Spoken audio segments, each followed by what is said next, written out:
లో అప్పుడే తెలుగు రాష్ట్రాల్లో వడగాలులు, హీట్ వేవ్, ఆరెంజ్ అలర్ట్లు, రెడ్ అలర్ట్లు ఇలా కొనసాగుతున్నాయి.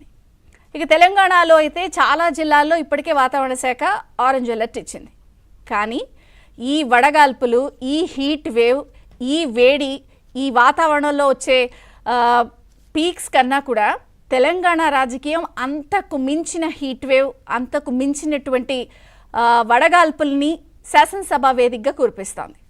నిన్న మనం చూస్తే శాసనసభ వేదికగా సవాళ్ళు, ప్రతి సవాళ్ళు, నిందలు, ప్రత్యారోపణలు. మీరు కక్ష సాధించారంటే మీరు రివెంజ్ పాలిటిక్స్ తీసుకున్నారు. కుటుంబ సభ్యులకి సంబంధించిన వ్యవహారంలో దూషణలు నువ్విలా అంటే నువ్విలా. ఒక దశలో ఒక భావోద్వేగమైనటువంటి వాతావరణం ప్రస్ఫుటంగా తెలంగాణ శాసనసభ వేదికగా అధికార పక్షం, ప్రతిపక్షం మధ్య కనిపించింది. తెలంగాణలో నిన్న మనం చూస్తే శాసనసభలో ద్రవ్య వినిమయ బిల్లుకి సంబంధించి జరిగినటువంటి చర్చా వేదికగా అధికార పక్షం, ప్రతిపక్షం మధ్య మాటల తూటాలు పేలాయి. ఢీ అంటే ఢీ, సవాలంటే సవాలు, నువ్విలా అంటే నువ్విలా. అసలు చూస్తున్న వాళ్ళకి బిల్లుపై చర్చ కన్నా కూడా ఈ అంశంపై అసలు ఒకరినొకరు మాట్లాడుకోవటం, సీఎం గారు అయితే ఒక దశలో భావోద్వేగానికి కూడా గురయ్యారు. అయితే బీఆర్ఎస్ శాసనసభ పక్ష డిప్యూటీ నేత కేటీఆర్ గారు మాట్లాడుతూ చాలా విషయాలు మాట్లాడారు.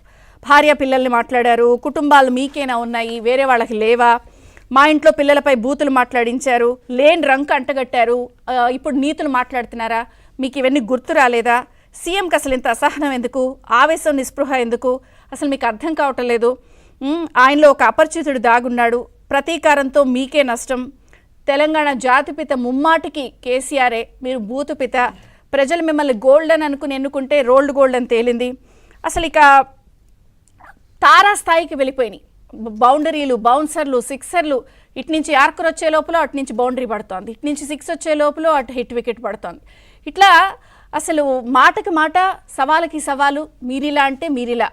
ఇక కేటీఆర్ అన్న మాటలకి సీఎం రేవంత్ రెడ్డి గారు కూడా ప్రతిస్పందిస్తూ అసలు ఇవాళ కక్ష సాధించే వాళ్ళనైతే కేటీఆర్ కుటుంబం, కేసీఆర్ కుటుంబం మొత్తం కూడా జైల్లోనే ఉండేది. సో ఇవాళ అసెంబ్లీలో కూర్చుని మీరు మాట్లాడే వాళ్ళు కూడా కాదు, ఒక ఎంపీని 16 రోజులు ఒంటరిగా బంధించారు, జైల్లో రాత్రి నిద్రపోకుండా లైట్లు వేసి వేధించారు, ఒక నక్సలైట్లు, టెర్రరిస్టులు ఉండే డిటెన్షన్ గదిలో పెట్టారు, అసలు బల్లుల గదిలో బంధించారు, పడుకోనీయకుండా చేశారు. 10 ఏళ్లలో బీఆర్ఎస్ రుణమాఫీ ఇలాగేనా చేసింది, 16,908 కోట్లే చేశారు, 10 ఏళ్ల పాలనను మా 10 నెలలతో పోల్చండి, అసలు అభినందించాల్సింది పోయి కడుపులో కత్తులు పెట్టుకుని ఇష్టం వచ్చినట్టు మాట్లాడుతున్నారు, కనీసం బిడ్డ పెళ్లికి వెళ్ళనివ్వకుండా చేశారు, ఎలా వ్యవహరించారు అందరూ అన్నీ చూశారు, పల్లెటూళ్లలో చదివి సీఎం అయ్యాను, నాపై మీరు అక్కస్ ప్రదర్శిస్తారా, అసలు ప్రాజెక్టులు కట్టిందే మీ ఫామ్ హౌస్ల కోసమే, డ్రోన్ ఎగరేస్తే ఇలా దానికి సంబంధించిన జరిమానా శిక్ష ఇంత ఉంటుంది, అసలు కేటీఆర్, హరీష్ రావులకి ఇద్దరికి పార్టీపై కుర్చీపై ఆశ ఉంది, నేపాల్ తరహాలో కేసీఆర్ని తప్పించే కుట్ర చేస్తున్నారు అంటూ సీఎం గారు కూడా చాలా తీవ్ర స్థాయిలో మాటకి మాట, కౌంటర్కి కౌంటర్, సవాలుకి సవాలు. ఒక రకంగా నిన్న మనం ద్రవ్య వినిమయ బిల్లుపై జరిగినటువంటి చర్చ సందర్భంగా కుటుంబ సభ్యులకి సంబంధించిన చర్చ, ఆరోపణలు, ప్రత్యారోపణలు, సవాళ్ళు.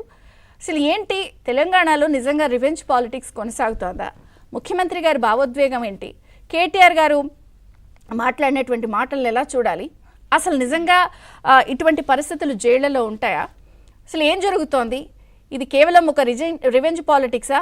మనం గతంలో బడ్జెట్ ప్రవేశపెట్టిన సందర్భంలో కూడా మనం చూసాం, అసలు బూతులు పెరిగిపోయినాయి, అసహనం కనిపిస్తోంది అని మాట్లాడుతున్నటువంటి చర్చ నిన్న ఆఖరి రోజు కూడా ఇటువంటి పరిస్థితి ఎందుకు ఉత్పన్నమవుతోంది? సో ఇది రివెంజ్ పాలిటిక్సా, ఎవరు చేస్తున్నారు, ఎవరు చేశారు, ఎవరు ఉలిక్కి పడుతున్నారు అని చర్చిద్దాం. చిన్న విరామం తర్వాత ఎన్ని అంశాలపై చర్చ ప్రారంభమవుతుంది, చూస్తుండండి ఏబిఎన్.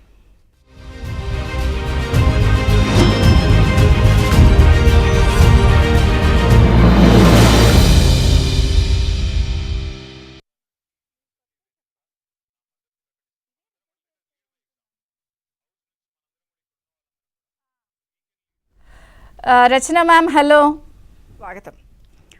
రెండు తెలుగు చర్చ నిన్న ఆఖరి స్వాగతం.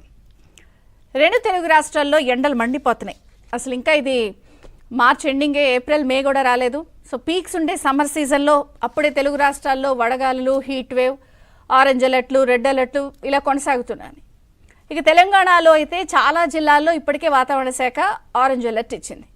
కానీ ఈ వడగాల్పులు, ఈ హీట్ వేవ్, ఈ వేడి, ఈ వాతావరణంలో వచ్చే పీక్స్ కన్నా కూడా తెలంగాణ రాజకీయం అంతకు మించిన హీట్ వేవ్, అంతకు మించినటువంటి వడగాల్పుల్ని శాసనసభ వేదికగా కురిపిస్తోంది.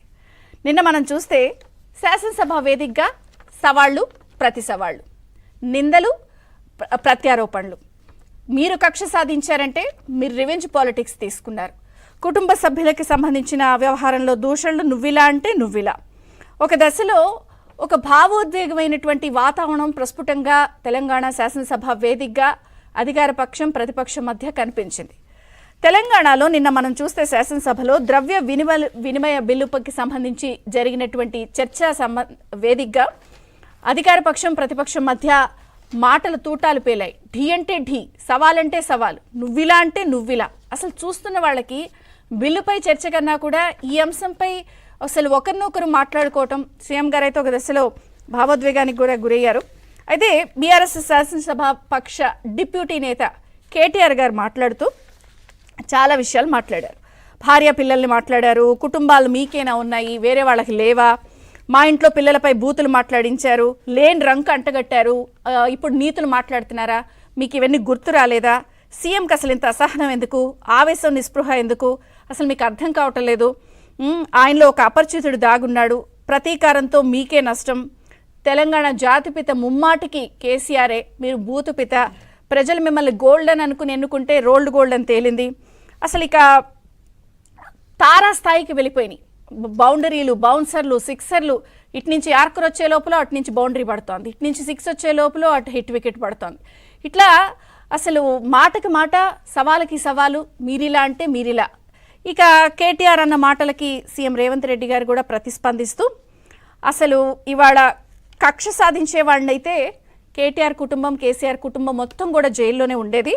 సో ఇవాళ అసెంబ్లీలో కూర్చుని మీరు మాట్లాడే వాళ్ళు కూడా కాదు, ఒక ఎంపీని 16 రోజులు ఒంటరిగా బంధించారు, జైల్లో రాత్రి నిద్రపోకుండా లైట్లు వేసి వేధించారు, ఒక నక్సలైట్లు, టెర్రరిస్టులు ఉండే డిటెన్షన్ గదిలో పెట్టారు, అసలు బల్లుల గదిలో బంధించారు, పడుకోనీయకుండా చేశారు, 10 ఏళ్లలో బీఆర్ఎస్ రుణమాఫీ ఇలాగేనా చేసింది, 16,908 కోట్లే చేశారు, 10 ఏళ్ల పాలనను మా 10 నెలలతో పోల్చండి, అసలు అభినందించాల్సింది పోయి కడుపులో కత్తులు పెట్టుకుని ఇష్టం వచ్చినట్టు మాట్లాడుతున్నారు, కనీసం బిడ్డ పెళ్లికి వెళ్ళనివ్వకుండా చేశారు, ఎలా వ్యవహరించారు అందరూ అన్నీ చూశారు, పల్లెటూళ్లలో చదివి సీఎం అయ్యాను, నాపై మీరు అక్కస్ ప్రదర్శిస్తారా, అసలు ప్రాజెక్టులు కట్టిందే మీ ఫామ్ హౌస్ల కోసమే, డ్రోన్ ఎగరేస్తే ఇలా దానికి సంబంధించిన జరిమానా శిక్ష ఇంత ఉంటుంది, అసలు కేటీఆర్, హరీష్ రావులకి ఇద్దరికి పార్టీపై, కుర్చీపై ఆశ ఉంది, నేపాల్ తరహాలో కేసీఆర్ని తప్పించే కుట్ర చేస్తున్నారు అంటూ సీఎం గారు కూడా చాలా తీవ్ర స్థాయిలో మాటకు మాట, కౌంటర్కి కౌంటర్, సవాలుకి సవాలు. ఒక రకంగా నిన్న మనం ద్రవ్య వినిమయ బిల్లుపై జరిగిన